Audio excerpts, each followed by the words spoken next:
Hello, Silver Squad, and welcome back to the damn podcast channel. Y'all, we are on the podcast channel today because we are doing a quick update, and right behind me is my little podcast aficionado, Mr. Roscoe P. Coltrane, holding the Silver Squad down, and my name is Paul. Make sure you check out the description below because it will have a link to the full articles we're discussing, as well as to my other main channel reporting live from my sofa. Now, what we do over here on this channel is we go live from time to time, and we also just discuss, like, true crime headlines, that kind of stuff. And so today we are discussing another Daybell headline. They cannot stay out of the headlines recently. So let's go ahead and jump right in. The name of the article is Chad Daybell asked for trial to be postponed and wants it to separate from Lori Vallow Daybell. It's by Nate Eaton from EastIdahoNews.com. This was published on September 28th, 2022 at 5:40 p.m. I'm just going to go over a few highlights of the article, and at the end of the video we'll discuss those. In lengthy motions filed Tuesday, John Pryor, Chad Daybell's attorney, argued his client's trial should be continued due to a substantial amount of investigation and preparation, along with a significant amount of evidence he says he has not received from the prosecutors. There is no possible way to complete the investigation and to be prepared for a DP trial in January 2023, Pryor wrote in his motion. DP cases are unique in the criminal legal system and require counsel to undertake an extensive, time-consuming investigation. Pryor argues that because this is a capital M case, he must prepare for essentially two trials, the merits phase and, should there be a conviction, the sentencing phase.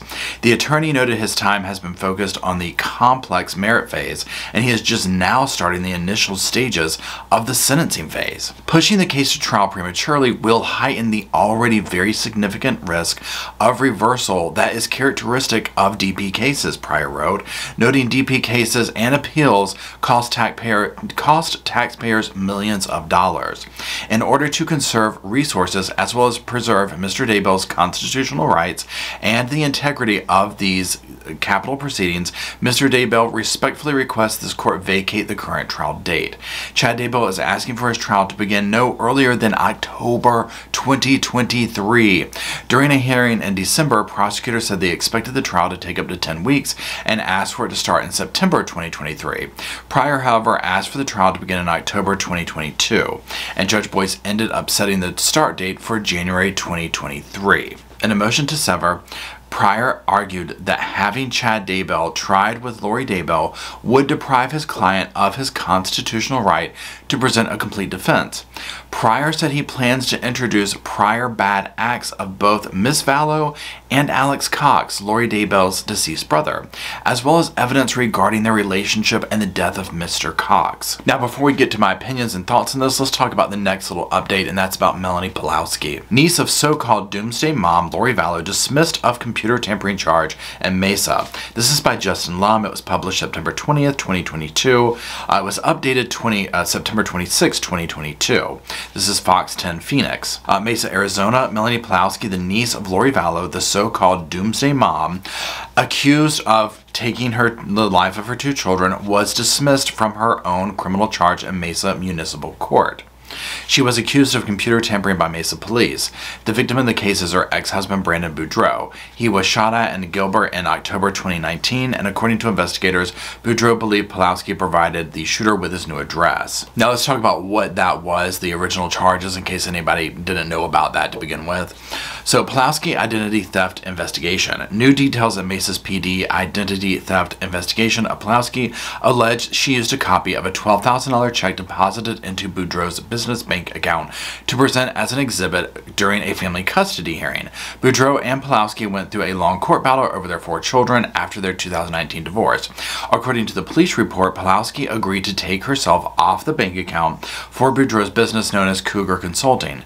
Bank records show Pawlowski accessed the Chase bank account after several months, she accessed the Chase bank account several months after signing the divorce decree. Investigators say Pawlowski was supposed to remove herself from the account no more than 60 days after the sale of the former couple's property on October 3rd, 2019, and the account was accessed sometime after March 2nd, 2020.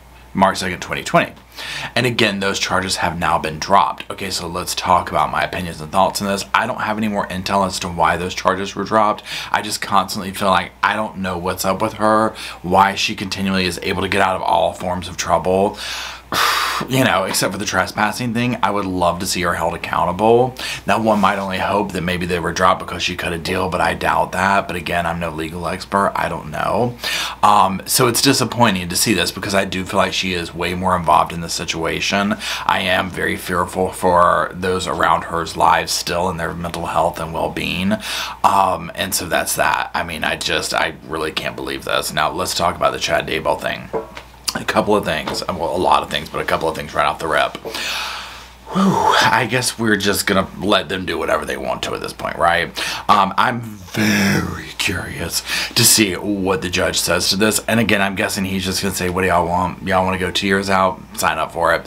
I mean, I don't know really what to say at this point with the things that goes on.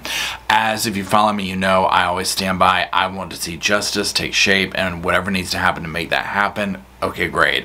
It just seems like this is ridiculous. You know, they're concerned about taxpayer money, but we're gonna put this out another year and just continue on and on and on and on. I mean, this case has gone on for years. Granted, it's extremely complex, right? Extremely complex.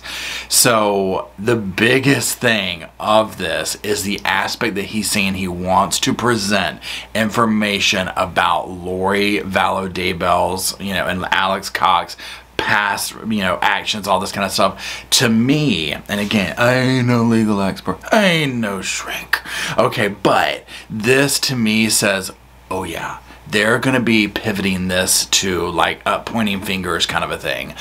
The whole thing hinges on a lot of this, which obviously the attorneys know this information and we don't, what evidence there is, right? Like physical evidence tying who's who. We know what was found in Chad's backyard. You can't get out of that, right?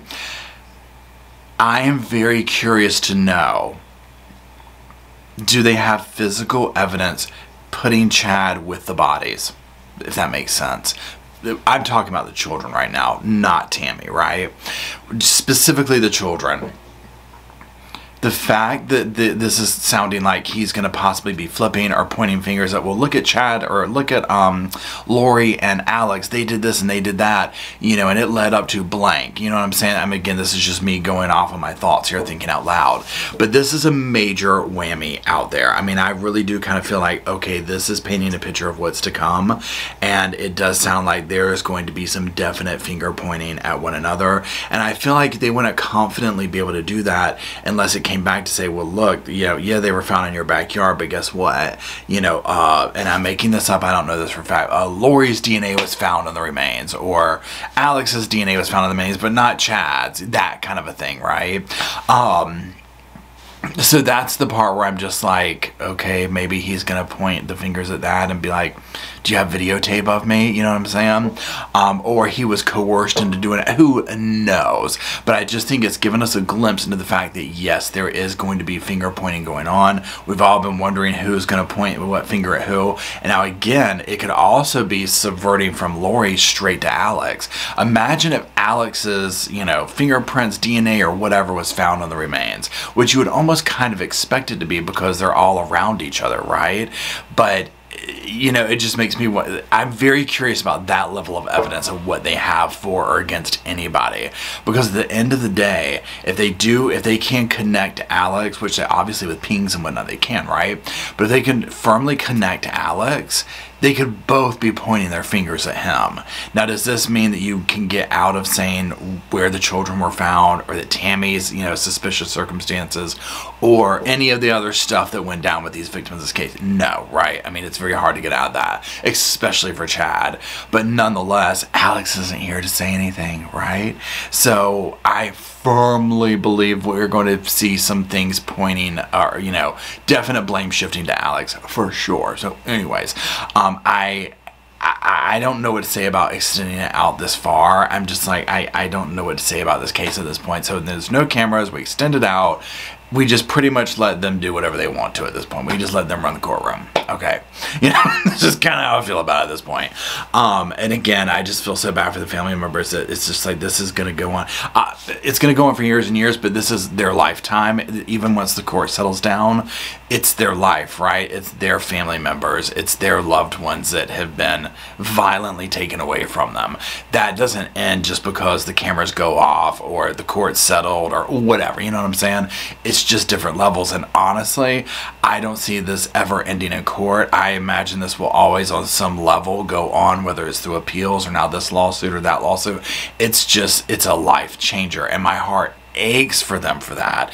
Not only for the part of losing their loved one, but now just being subjected to having to deal with these monsters, because as we've seen, and I think it's a huge reason why they don't want cameras in the courtroom, you see what Lori does. You see her pandering to the camera. I mean, I just can't imagine if someone like that taking my loved one away and then seeing them, whether it's in person, on camera, acting the way that she does. And then hear the nonsense that comes out of all their mouths. Anyways, I'm going to get off my soapbox. Let me know what y'all think down in the comment sections. Again, check out the description for all links and whatnot. I appreciate you watching today. And until we gather around this old sofa and this old computer, well, I'll see y'all soon.